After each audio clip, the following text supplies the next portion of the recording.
Bonjour à tous et bienvenue dans ce nouveau tuto droit qui est consacré aujourd'hui au droit de la famille et plus précisément au divorce par consentement mutuel. Depuis 2017, le divorce par consentement mutuel a changé de formule puisqu'auparavant on pouvait avoir un seul avocat pour les deux époux et surtout on passait devant un juge.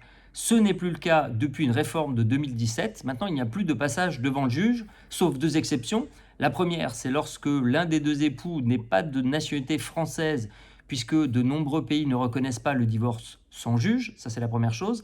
Et la deuxième exception, c'est lorsque l'un des époux est sous tutelle ou curatelle, c'est-à-dire sous un régime de protection. Dans ces cas-là, on est obligé de passer devant le juge. Mais dans tous les autres cas, plus de passage devant le juge. Alors comment ça fonctionne? De manière très simple, chacun des époux va avoir un avocat. S'ils vont voir tous les deux le même avocat ensemble, à ce moment-là, l'avocat fera la démarche d'orienter un des deux époux vers un autre avocat avec lequel il a l'habitude de travailler. Il faut savoir néanmoins que cela ne peut pas être deux avocats du même cabinet puisque c'est interdit par la loi. La loi veut s'assurer que chacun des époux est correctement défendu et si les deux avocats sont du même cabinet, on pourrait peut-être penser qu'ils s'entendent, qu'ils se mettent d'accord. Une fois qu'on a été voir les avocats vont faire une démarche, ils vont s'écrire, ils vont vérifier si les époux sont d'accord sur deux choses. La première chose, c'est le principe du divorce, puisque pour divorcer par consentement mutuel, il faut bien sûr que les époux soient d'accord pour divorcer. Et la deuxième chose, c'est qu'ils soient d'accord sur les conséquences du divorce. Parmi les conséquences, il y a les conséquences familiales, notamment concernant les enfants et les pensions alimentaires, et les conséquences patrimoniales, concernant éventuellement un bien immobilier, mais aussi les comptes en banque, les prêts s'il y en a, et les véhicules. Il faut savoir que le divorce par consentement mutuel rend obligatoire l'intervention d'un notaire pour rédiger un acte liquidatif qui va liquider la communauté si les époux sont mariés sous le régime de la communauté, puisque seul un acte notarié peut être enregistré aux hypothèques. Donc s'il faut faire passer le bien immobilier du patrimoine des deux au patrimoine d'un, il faudra forcément un acte notarié. Et parfois même, il faudra aussi un accord de la banque pour désolidariser l'époux qui ne gardera pas le bien ou éventuellement pour refinancer l'achat de la moitié de l'autre. Voilà en gros, donc il y a plein d'interlocuteurs, il y a l'avocat, l'avocat de chacun des époux, et puis il y a souvent le notaire quand il y a un bien immobilier, et la banque. Une fois qu'on est tombé d'accord sur tout, on va rédiger une convention de divorce que les avocats vont faire valider bien sûr par leurs clients respectifs. On va envoyer à nos clients cette convention de divorce en lettre recommandée avec accusé de réception. Ce n'est pas pour la solennité de l'envoi, mais c'est parce que c'est prévu par la loi. Et à ce moment-là, chacun des époux va avoir un délai de réflexion de 15 jours pendant lesquels il va pouvoir prendre connaissance de la convention et puis éventuellement poser des questions à son avocat s'il a encore des questions.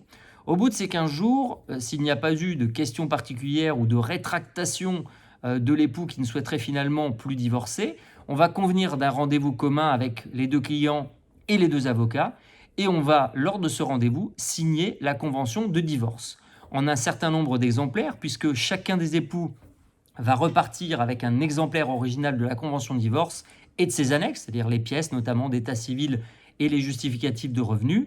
Il y aura un exemplaire pour le notaire, puisque le notaire va enregistrer la convention au rang des minutes, c'est le terme technique.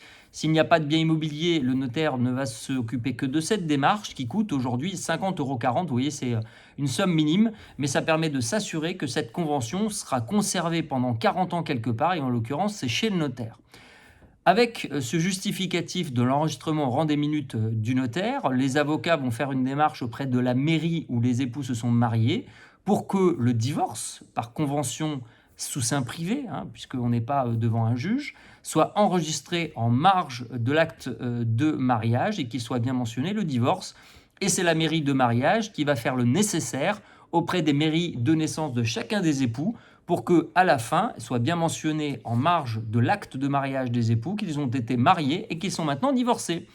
Une fois toutes ces formalités terminées, les époux vont aller avec le livret de famille, plus éventuellement le duplicata, parce que moi je conseille de faire un duplicata et c'est gratuit, du livret de famille pour que chacun des époux ait son livret de famille. Et là sera mentionné par la mairie en question l'existence du divorce par convention d'avocat.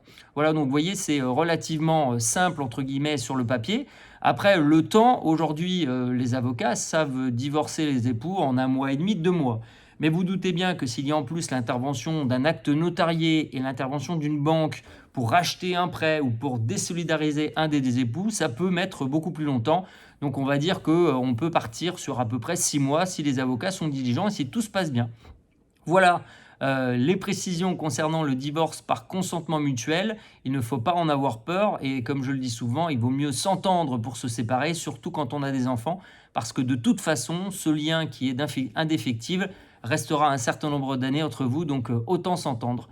Voilà, pour ce nouveau tuto droit. On se retrouve bientôt et puis, bonne journée à tous.